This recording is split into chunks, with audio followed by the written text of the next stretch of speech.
TV Batuíra Portugal, para lá do amanhã. Isso mesmo. Então, mais uma vez, boa noite. Vamos então hoje falar um bocadinho, muito resumidamente, porque este tema dá pano para mangas, não é? Mas vamos falar resumidamente sobre como é que se processa a ligação do espírito ao corpo. E vamos focar-nos num exemplo que vem num dos livros de André Luiz, intitulado Missionários da Luz, que é a reencarnação do espírito Segismundo. E nós já sabemos, os espíritas, que para encarnar precisamos de um corpo físico e que é o perispírito que liga o espírito ao corpo, não é? O perispírito, também chamado pelos espiritualistas, e não só, também por alguns espíritas, corpo espiritual. É a mesma coisa, só que o nome que Kardec lhe deu foi efetivamente perispírito, não corpo espiritual. Mas se nos referirmos a ele como corpo espiritual, está tudo bem, porque é a mesma coisa. E então, esta ligação dá-se precisamente no momento da concepção. Quer dizer, quando o espermatozoide fecunda o óvulo. A partir daí, já existe um espírito ligado a esse aglomerado de células.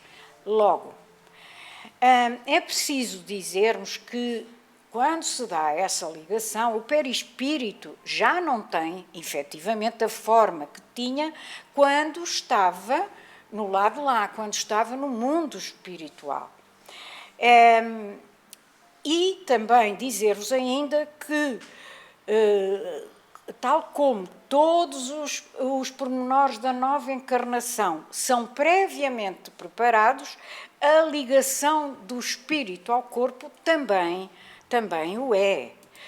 E para caber no útero da mãe, então, o perispírito do futuro encarnante passa por uma coisa a que André Luiz e a espiritualidade chama restringimento, ou seja, redução. Sofre, portanto, o espírito uma redução até ficar com a forma de feto. E isto acontece para que o espírito comece o processo de se adaptar ao seu novo corpo. Durante este processo, e conforme o seu grau de evolução, o espírito tem uma maior ou menor consciência do que se passa à sua volta. Mas, regra geral, é um período de muita perturbação para o espírito vulgar, para qualquer um de nós. Normalmente temos perda de consciência, desmaiamos ou adormecemos, como quiserem, não nos lembramos de nada. Mas já lá vamos, nós vamos voltar a falar disso. Primeiro vamos ver, muito brevemente, o que é a reencarnação e para que é que ela serve. Então, a palavra reencarnação é formada por portanto, voltar a, mais encarnar, mais a palavra ação. Eu vou encarnar e vou atuar num novo corpo. Portanto, significa a volta do espírito a um corpo completamente diferente daquele que eu já tive. Claro que depois da morte do corpo físico, é evidente. E no Evangelho segundo o Espiritismo vamos encontrar Jesus a falar na reencarnação, no diálogo que manteve com Nicodemos no capítulo 4, ponto 5, exatamente. Que ele diz-nos, Jesus diz o seguinte: em verdade te digo, que aquele que não nascer da água e do Espírito não pode entrar no reino de Deus. Ora, o nascer da água, Jesus estava-se a referir ao corpo físico, e o nascer do Espírito, ele está a falar, então, da reencarnação. Então, o que Jesus queria realmente dizer a Nicodemos era que não é o mesmo corpo que volta ao útero materno, mas sim que é o espírito que precisa de renascer com outro corpo para poder herdar um dia o reino de Deus, para poder ir galgando, subindo degraus na escada da evolução. Era isso que Jesus queria dizer. E Nicodemos, apesar de ser um intelectual, ainda não estava preparado para a verdade de um reino divino puramente espiritual e para as consequências morais que resultam das reencarnações, que são as principais e fundamentais, são a transformação íntima e a adesão consciente e definitiva ao amor incondicional e transcendental. E podemos aqui falar e questionar que, se não houvesse reencarnação, como é que se explicam os conhecimentos que muitas crianças têm sem nunca terem ouvido falar deles ou sequer estudado?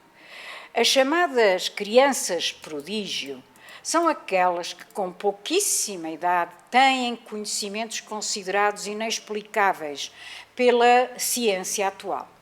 São crianças que, desde os 3, os 4 ou os 5 anos, revelam ter conhecimentos que só deviam adquirir em adultos, alguns deles, como, por exemplo, falarem 5, 6, 7 línguas diferentes. Crianças, como temos, e hoje em dia, através da internet, isto sabe-se tudo, em todo o mundo e sobre todos os assuntos. E nós temos no YouTube N vídeos sobre crianças que se formam em medicina ou em ciências, quando deviam estar a fazer coisas mais de acordo com a sua idade física. Ou então, olhem, ainda outro dia me apareceu um novo sobre um outro espírito, uma outra criança, com 7 ou 8 anos, que toca de cor e magistralmente toca piano, as peças mais difíceis que foram compostas nos séculos passados. E ele fala de cor. E, segundo todos os entendidos, de uma maneira magistral. Então, as chamadas crianças prodígio revelam ter faculdades fora do normal, que só se podem atribuir a quê? À reencarnação. Não há outra explicação possível. Voltaram à Terra num novo corpo, com a capacidade de acederem às informações que estão guardadas nos seus arquivos psíquicos e que foram adquiridas em vidas anteriores. E quais são esses arquivos psíquicos? Onde é que eles estão? No perispírito, exatamente nesse corpo espiritual. E, segundo nos diz a ciência espírita, os cientistas espíritos, eles estão guardados, arquivados, sim, no nosso perispírito, portanto, no nosso inconsciente, porque, de uma maneira normal, habitual, melhor dizendo, nós não temos acesso a essas memórias, mas elas estão lá, elas estão arquivadas, sempre, segundo a espiritualidade nos ensina, no nosso corpo espiritual, no nosso perispírito. E eu vou-vos trazer aqui um exemplo que achei fantástico, desta miúda. Ela é uma criança russa, chama-se Bela Deviatkina, e na altura e isto estou a falar de 2017, ela tinha 4 anos e mostrou num concurso de televisão de talentos na Rússia chamado Pessoas Fantásticas, que consegue falar fluentemente em várias línguas. E, portanto, além do russo, ela fala inglês, alemão, espanhol, francês, mandarim e árabe. Todas estas línguas. E tem o vídeo no YouTube, e ela passa de uma língua para a outra com uma facilidade extraordinária. O que é que eles fizeram? Trouxeram, e a fotografia que vos trago aqui é do inglês, mas eles trouxeram uma pessoa de cada uma das línguas, ou seja, um nacional da França, o outro de Inglaterra, da China, não sei de que país, árabe, da Alemanha, e pô-los todos a falarem com ela, na sua língua natal. E ela respondia na maior a todos eles. Então, línguas que muitas vezes, por exemplo, o mandarim e o árabe e até o alemão, são línguas que são difíceis de falar para quem não é natural desses mesmos países, não é? Então, ela foi posta à prova, então, diante de um júri e teve que conversar com essas 6 pessoas. E, portanto, este é um dos muitos exemplos que eu vos podia trazer. Portanto, reencarnar, não tenhamos dúvidas, é o destino de todos nós, os espíritos que ainda não atingimos a perfeição. Só quando atingirmos esse estágio, ou esse estado, é que nós não vamos precisar de voltar a encarnar. Até lá, todos nós vamos ir e voltar, ir e voltar, ir e voltar, tantas vezes como sejam necessárias para irmos evoluindo. Porque estes vários nascimentos dão-nos a possibilidade de nos irmos livrando a pouco e pouco daquilo que ainda é pouco saudável dentro de nós. Portanto, estamos aqui para que haja, como já dissemos há pouco, a nossa transformação moral. Esse é o fim último do espiritismo, não é mais nenhum. É a nossa transformação moral. E isso só se consegue através de muitas e muitas e muitas idas e vindas, não é?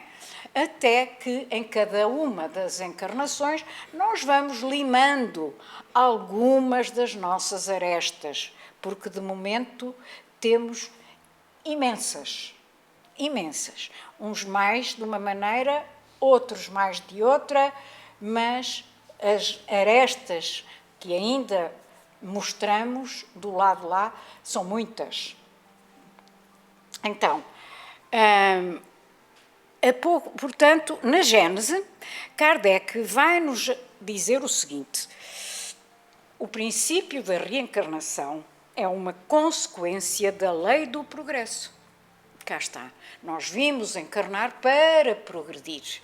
E a reencarnação é que nos faculta essa possibilidade de, cada vez que viermos, nós progredirmos em termos espirituais, especialmente em termos espirituais, cada dia é um exagero, cada vez, cada encarnação, um pouco mais. Sem a reencarnação, como explicar a diferença que existe entre o estado atual da sociedade e o dos tempos da barbárie? Se as almas fossem criadas ao mesmo tempo que o corpo, as que nascem hoje seriam tão novas e tão primitivas como as que viviam há 1000 anos, não é?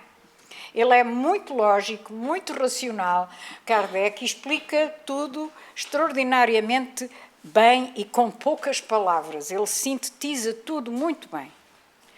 Acrescente-se, continua ele, que não havendo entre elas nenhuma ligação e sendo completamente independentes umas das outras, porque é que as almas de hoje são melhor dotadas por Deus do que as suas antecessoras?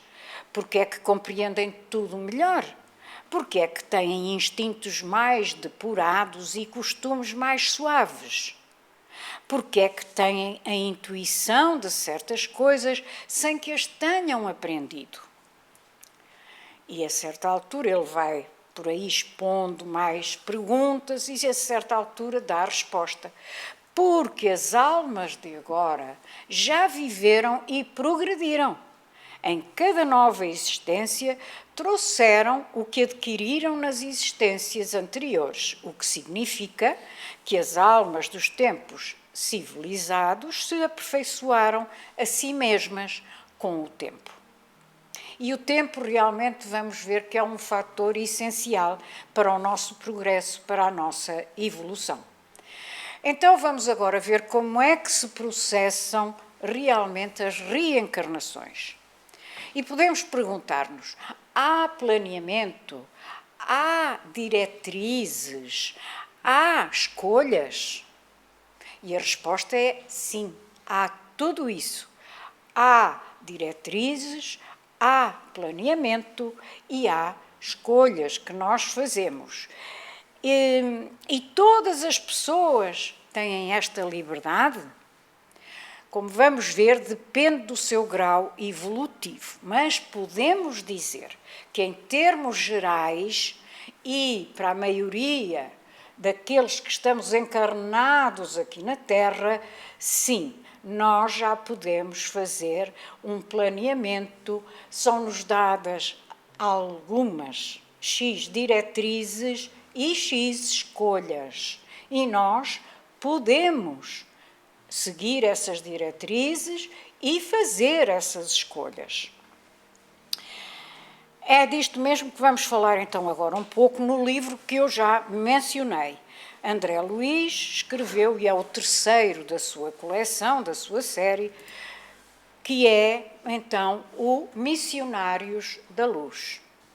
E vamos fixar-nos no capítulo 13, que se chama Reencarnação, mas que eu dei o nome, estes dois nomes, a ligação do espírito ao corpo e a reencarnação do Segismundo, porque é desse espírito que nós nos vamos servir para começarmos a compreender melhor o que é o processo da reencarnação. Este capítulo 13 é realmente muito importantíssimo, porque nos descreve exatamente como se processa a reencarnação e ela é executada por uns espíritos superiores que André Luiz nos diz que se chamam espíritos construtores. Em todo o capítulo vai aparecer, ou vão aparecer, os espíritos construtores. Então, indo ainda um pouco mais atrás, no capítulo 12, é-nos explicado que numa encarnação anterior do atual casal, chamado agora Adelina e Raquel, Adelino e Raquel, o Segismundo teve uma paixão louca pela Raquel. E, por causa dela, o que é que ele faz? Assassinou o marido, o Adelino, acabando a Raquel por ir parar a um prostíbulo depois de várias peripécias. Acabam então todos por desencarnar, um de cada vez, mas todos ligados por uma vibração muito intensa de ódio de uns para com os outros. E todos, magneticamente, foram atraídos para quê? Para as zonas inferiores. E lá eles tiveram vários anos a sofrer bastante. Mais tarde, pela intercessão de amigos deles já mais adiantados, no livro chamam-lhe amigos redimidos, o antigo casal obteve então a autorização para voltar ao corpo físico, para voltarem a casar e para terem o Segismundo, o assassino da vida anterior, como seu filho. E eles fizeram esta promessa, lá está, na altura em que foi planeado por eles, juntamente com os seus instrutores espirituais, essa volta e este planeamento foi feito todo do lado de lá. Mas ao princípio está tudo preparado, eles casam, eles têm um primeiro filho, que é o Joãozinho, e Segismundo está destinado a vir como o segundo.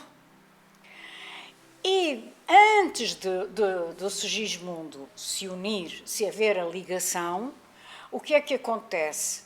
Durante o desdobramento do sono, o pai, portanto o Adelino, encontra-se várias vezes com o Segismundo, mas reconhece-o como o seu assassino e foge dele.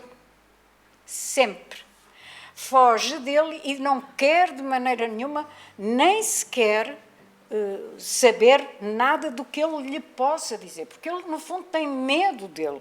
Lembra-se perfeitamente daquilo que ele lhe fez na vida anterior. E então, o que é que acontece? Nega-se a perdoá-lo. Obrigada. Nega-se a perdoá-lo. E quem explica tudo isto a André Luiz é um instrutor deste livro. Em cada livro de André Luiz há um instrutor diferente. Este chama-se, neste livro, o instrutor de André Luiz chama-se Alexandre. E é Alexandre que vai explicar tudo isto do passado deste casal ao André Luiz. E depois, a certa altura, diz assim: depois, através de Alexandre e de outros amigos espirituais, eles acabam por conseguir uma aproximação deles. O Alexandre é que consegue.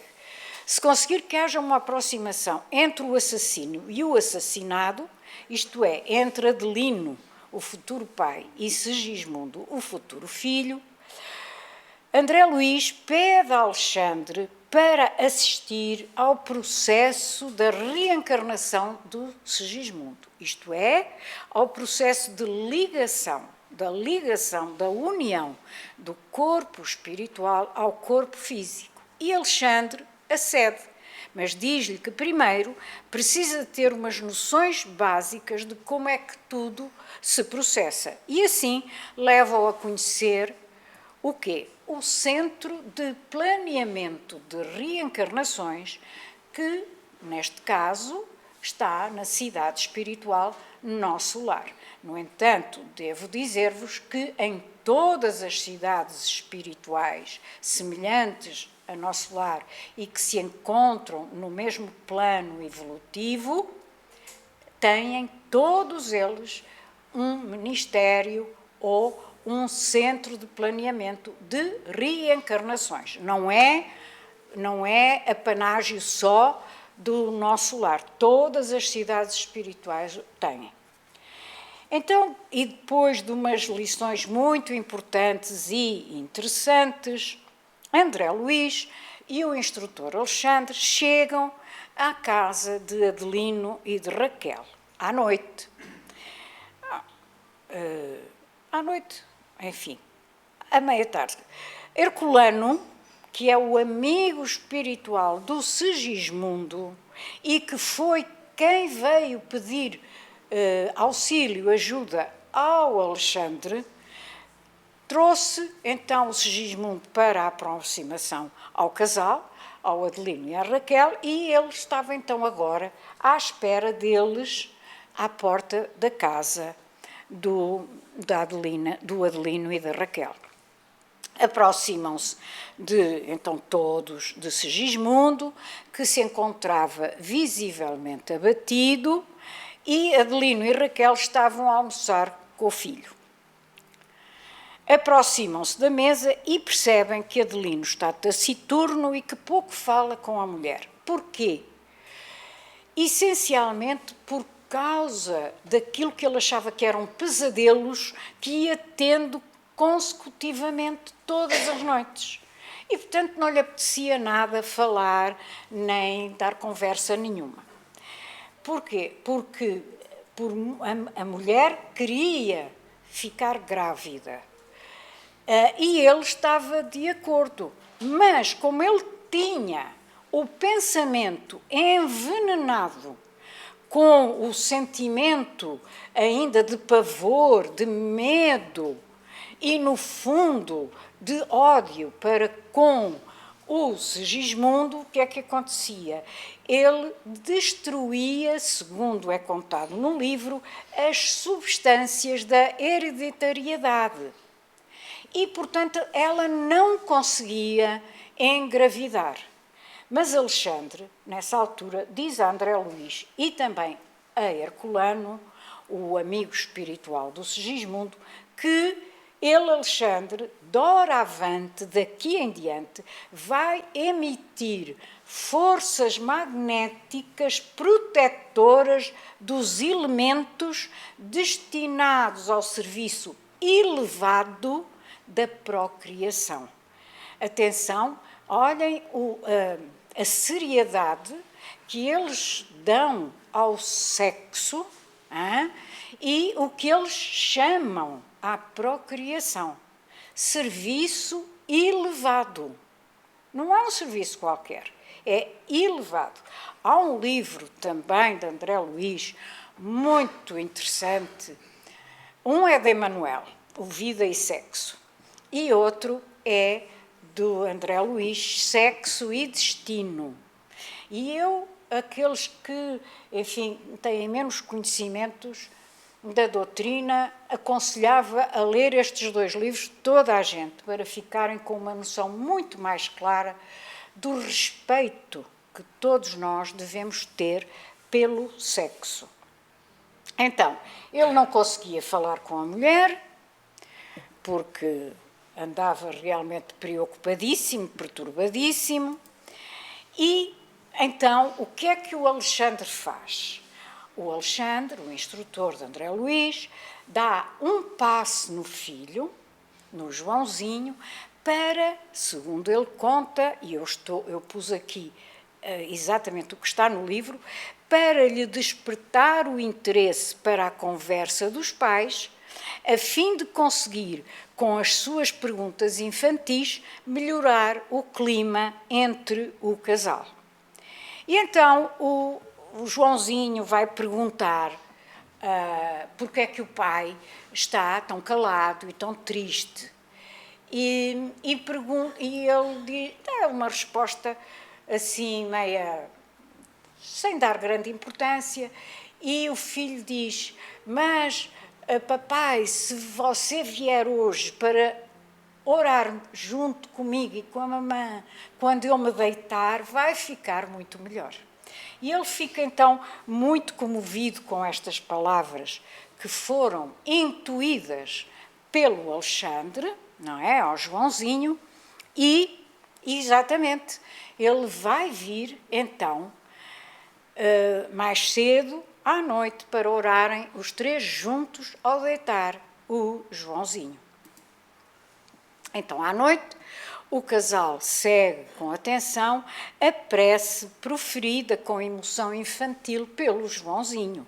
E o clima de preparação para a aproximação de Segismundo a Adelino melhora. E o casal vai se deitar.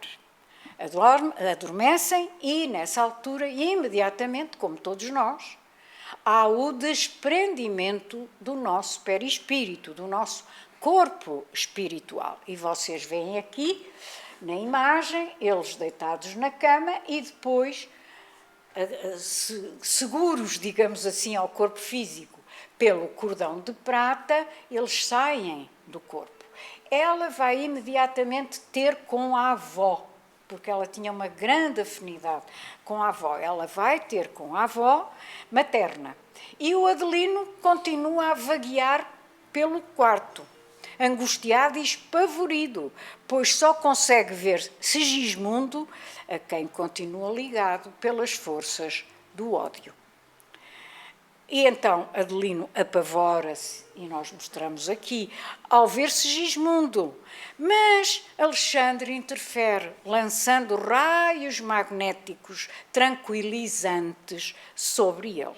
E depois tem um diálogo com o Adelino e convence-o de que Segismundo já não lhe deseja nenhum mal e que está à procura do seu perdão e de que o receba como filho. E então, comovido com as explicações de Alexandre, Adelino aceita finalmente o pedido de perdão de Segismundo, o seu homicida na vida anterior.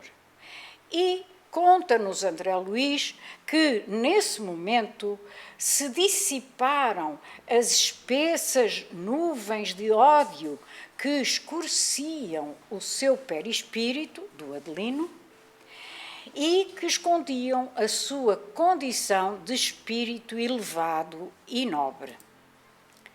E então, satisfeitos com o trabalho da noite, os 4 deixam a casa de Adelino e Raquel para voltarem na semana seguinte, a fim de começarem, então, mesmo o serviço da reencarnação. E lá vão os 4, André Luiz, Alexandre e atrás o Herculano ou é o André Luiz?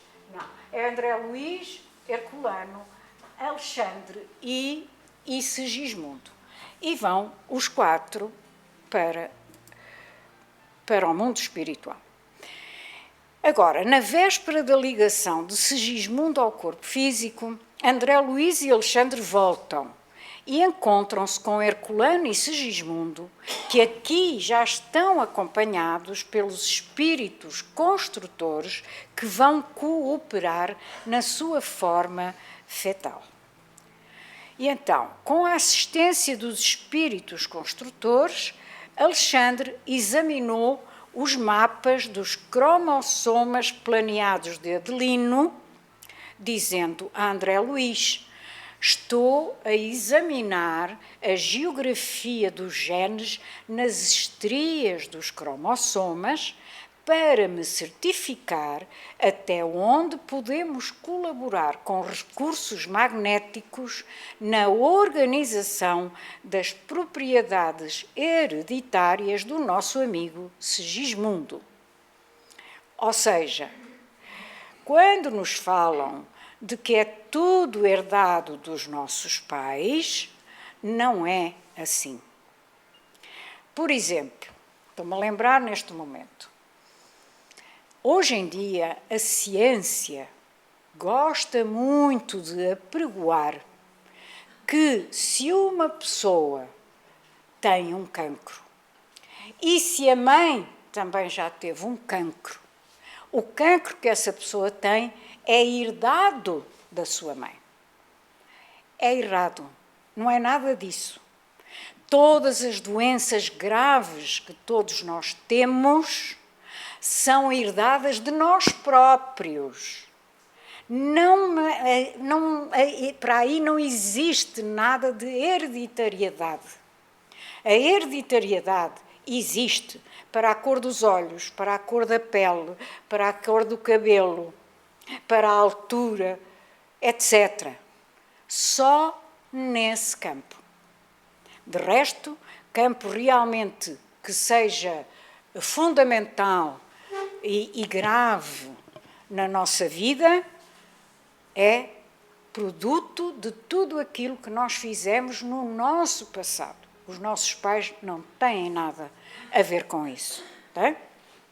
E ele aqui também está a falar, então, sobre a hereditariedade, mas material, do ponto de vista do corpo físico, apenas da cor, da altura, de se é parecido com a mãe, se é parecido com o pai, se tem mais isto, se tem mais aquilo. Mas nada mais do que isso. Então, Com a iminência da reencarnação, o Segismundo vai ficando extenuado e abatido. E levam-no para um quarto ao lado e ele deita-se na cama e porque ele sente-se também, como diz aqui, fraco, incapacitado, tem um medo, um quase terror de voltar a falhar na nova encarnação. E isso acontece muito. Não sei quem é que daqui já leu O Nosso Lar, espero que tenham sido vários, e nele há a figura da Dona Laura. A Dona Laura que vai também reencarnar. E ela confessa a André Luís que tem muito medo de encarnar, não é muito medo, ela tem receio de encarnar, porque tem medo de voltar a falhar onde falhou anteriormente. E pelos que nos contam, é isso mesmo que todos nós sentimos quando estamos a preparar a nossa reencarnação.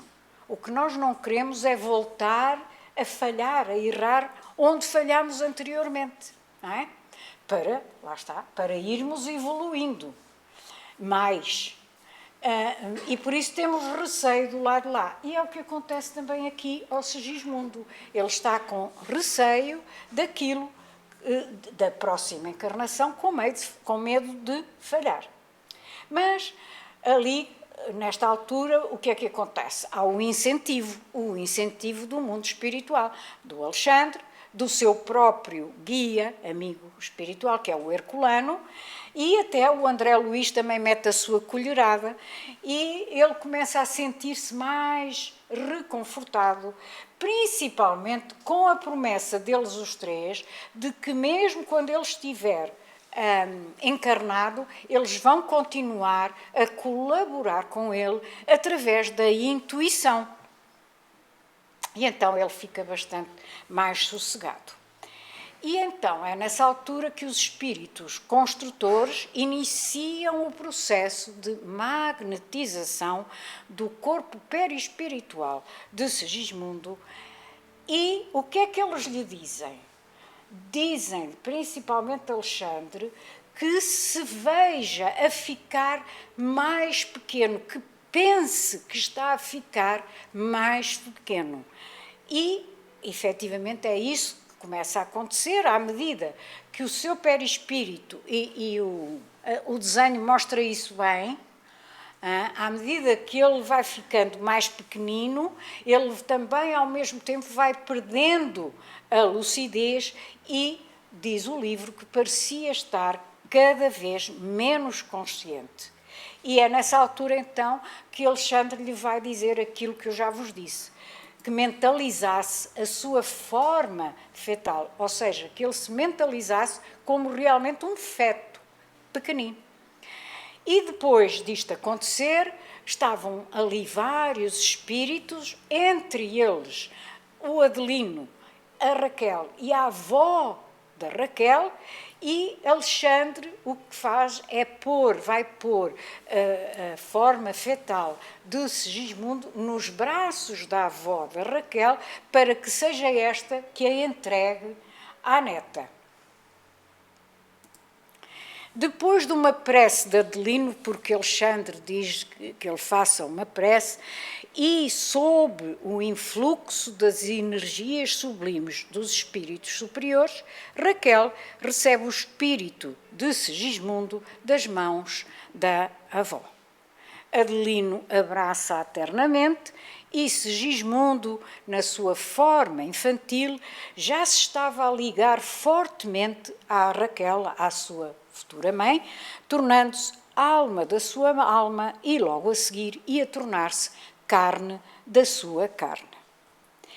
Naquela noite, após a união genésica de Adelino e Raquel, eles retiram-se, vão ter essa união, mas os espíritos superiores amigos nunca interferem, nem sequer se aproximam do quarto enquanto está a haver a união entre eles, entre qualquer casal normal, os espíritos amigos são muito discretos e deixam a porta do quarto, digamos assim, fechada e que o casal fique na intimidade.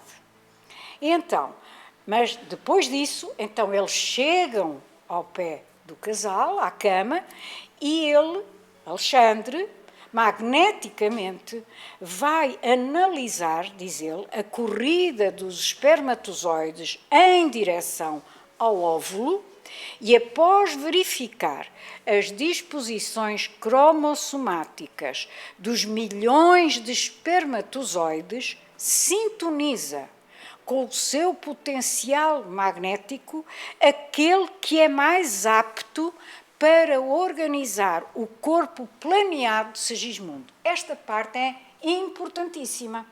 É importantíssima, porque há milhões, não é, de espermatozoides a correrem para o óvulo. E ele, com a sua visão muito mais apurada do que qualquer um de nós, claro, é óbvio, não é?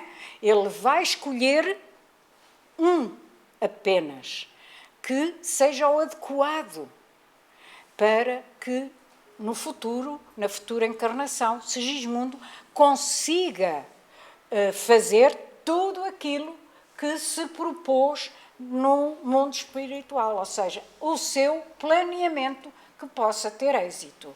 E então vê-se que há uma corrida desse espermatozoide,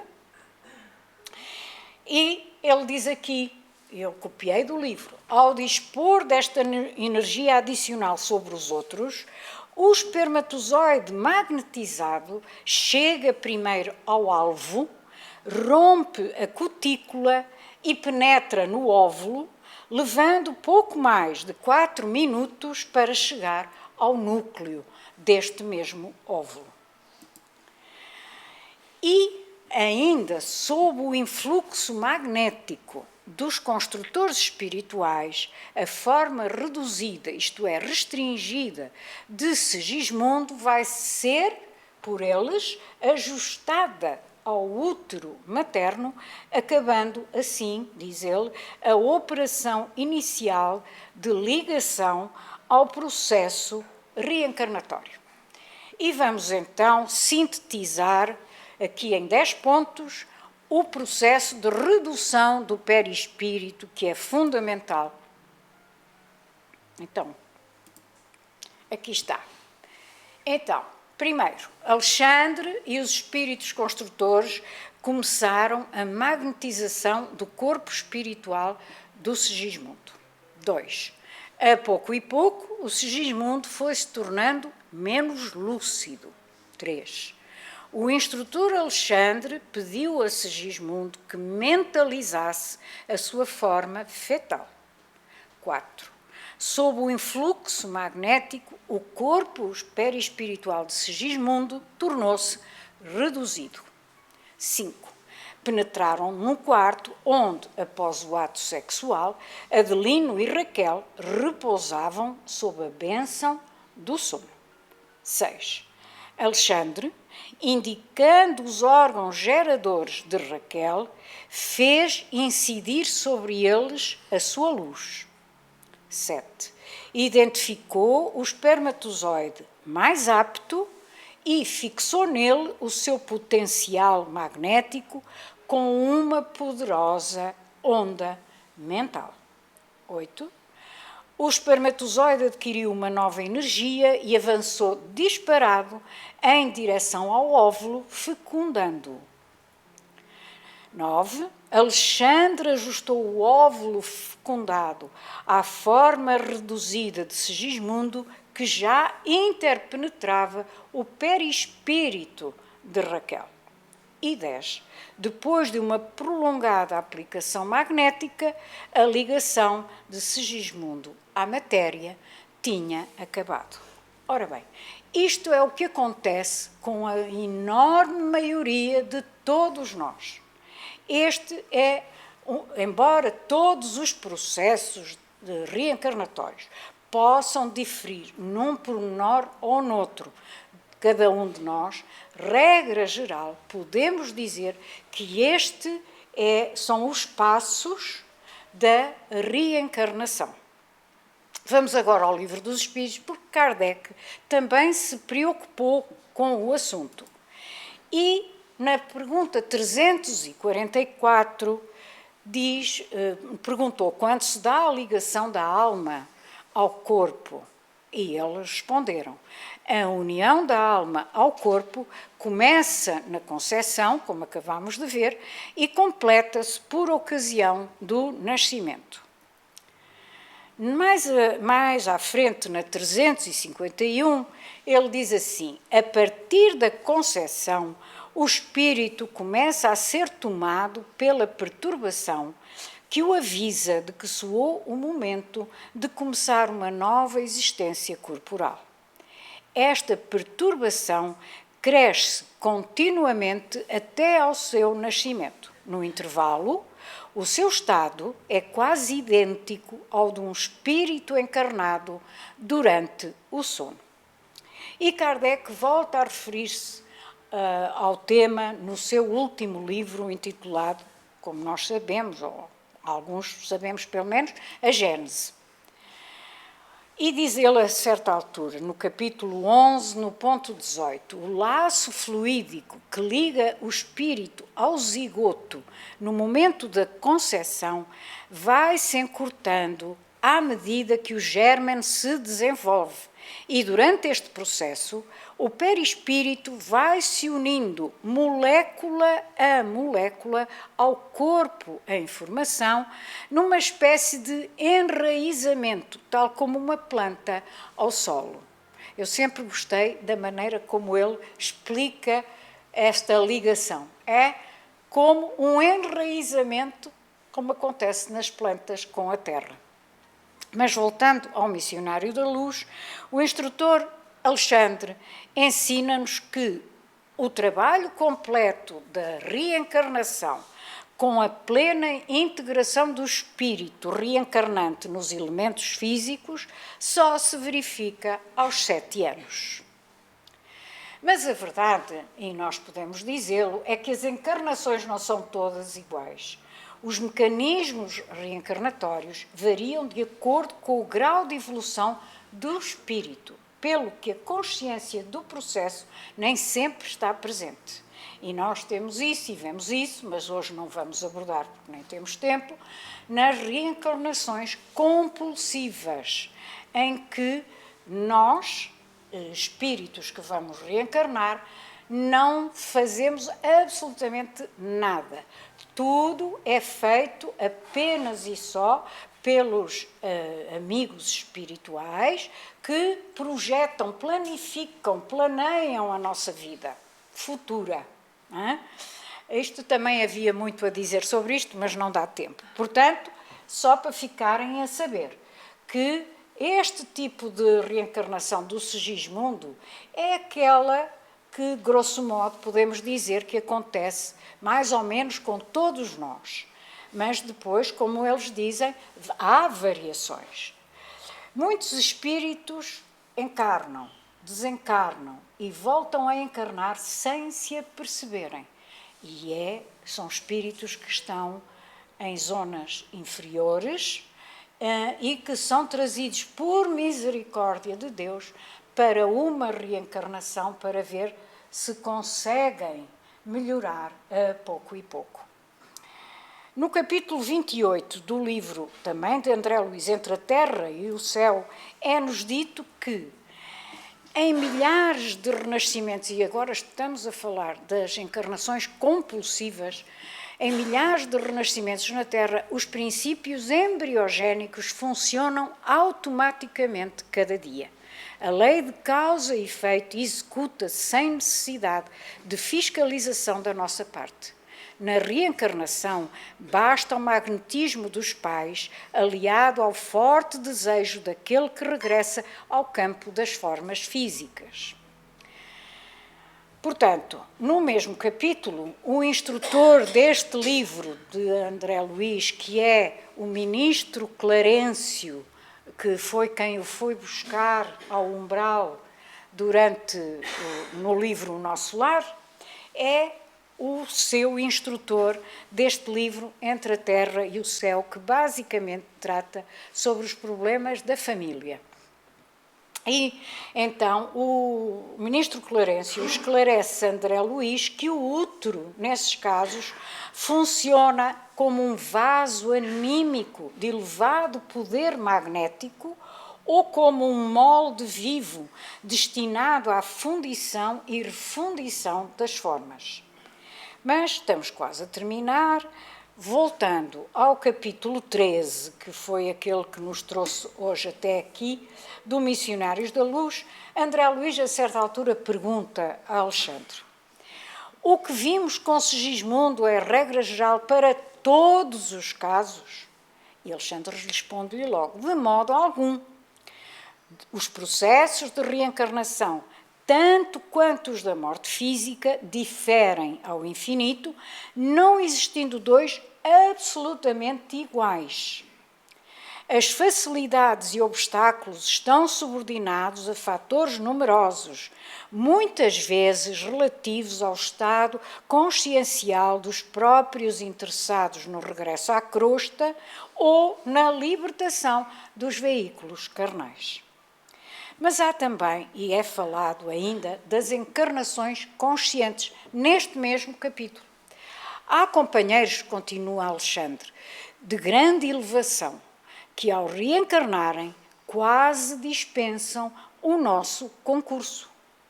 E outros, procedentes das zonas inferiores, necessitam de uma cooperação muito mais complexa do que a exercida no caso do Segismundo. E mais à frente, Alexandre ensina-nos também que grande percentagem de reencarnações na crosta processa-se em moldes padronizados para todos. Cá está. Mas outra percentagem não obedece ao mesmo programa. Elevando-se a alma em cultura e conhecimentos e, consequentemente, em responsabilidade, o processo reencarnatório individual é mais complexo, fugindo ao padrão geral, como é lógico. E ele continua: em vista disso, as colónias espirituais mais elevadas mantêm serviços especiais para a reencarnação de trabalhadores e missionários. E quando me refiro a trabalhadores, falo de companheiros não completamente bons e redimidos, mas daqueles que apresentam maior soma de qualidades superiores a caminho da vitória plena sobre as condições e manifestações grosseiras da vida. Em geral, tal como nos acontece a nós, são entidades em débito. Têm dívidas ainda, mas com valores de boa vontade, perseverança e sinceridade que lhes outorgam o direito de influir sobre os fatores da sua reencarnação, escapando, de certo modo, ao padrão geral. E ele continua a fazer perguntas e Alexandre termina assim, e nós também. André, quase todos nós, trabalhadores da terra, nos demoramos séculos no serviço da iluminação íntima, porque não basta adquirir ideias e possibilidades. É preciso ser responsável. E não é justo que tenhamos tão somente a informação do raciocínio, mas precisamos de ter também a luz do amor. E André Luiz exclama: daí as lutas sucessivas em contínuas reencarnações da alma. E Alexandre responde-lhe: sim, temos necessidade da luta que corrige, renova, restaura e aperfeiçoa. A reencarnação é o meio, mas a educação divina é o fim. Portanto, a volta ao corpo físico é uma necessidade evolutiva, pois só em contacto com a matéria é que o espírito pode obter certos elementos que são imprescindíveis para o seu progresso. É a luta pela sobrevivência através do trabalho. E o esquecimento do passado através do bloqueio mental que, por misericórdia divina, nos é imposto pelo corpo físico, estes dois itens é que são as condições exclusivas da Terra. Não quer dizer que nós não possamos evoluir do lado de lá. Sim, senhora, nós evoluímos do lado de lá, mas temos que vir aqui à Terra mostrar que aquilo que aprendemos do lado de lá já está sedimentado no nosso coração e na nossa mente.